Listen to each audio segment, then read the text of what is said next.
I think the true moment that MOE occurred was post 10th of July 2000, when I got the call that changed my life and changed my brothers and sisters' life. And unfortunately that was the night that my mother died.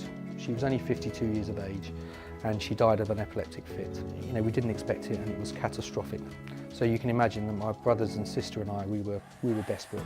And then 2 weeks later we stood up in front of 200, 250 odd people and we read out that one day we would set up a charity that helped young people like us from poor backgrounds.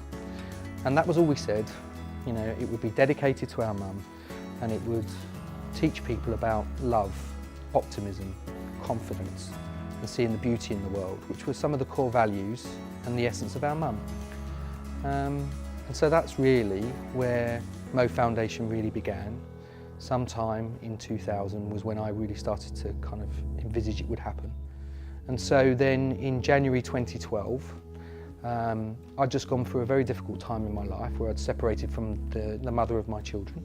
And I needed something to kind of hang on to, and I needed something that could drive me forwards.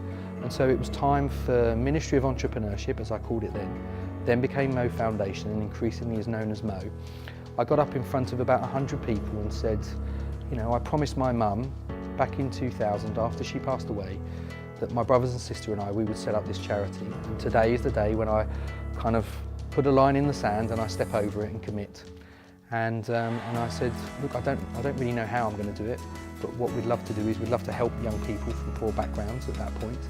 And you know, we want to go on the journey, and do you want to come and join us? And I was very lucky that a small group of people believed in this crazy guy enough to say, do you know what, let's do this. Let's go on this journey with him and let's see what emerges. Because if I'm really honest, I had a sort of vision, but I didn't know. I didn't know where this was going to go, but I just knew it was time for me to stand up for trying to help people. So what surprises me the most about MOE today is that it's totally outside of my control. It's got its own evolutionary path. It's on its own magnificent journey. And genuinely, whilst I sit at the centre of MOE Foundation and I'm part of the story, it's far bigger than the story of Darren Robson and Darren Robson's family and his mother and anyone else. It's just a story of how can we help more and more people in the world. And it's slightly uncontrolled. It's a bit like a jungle.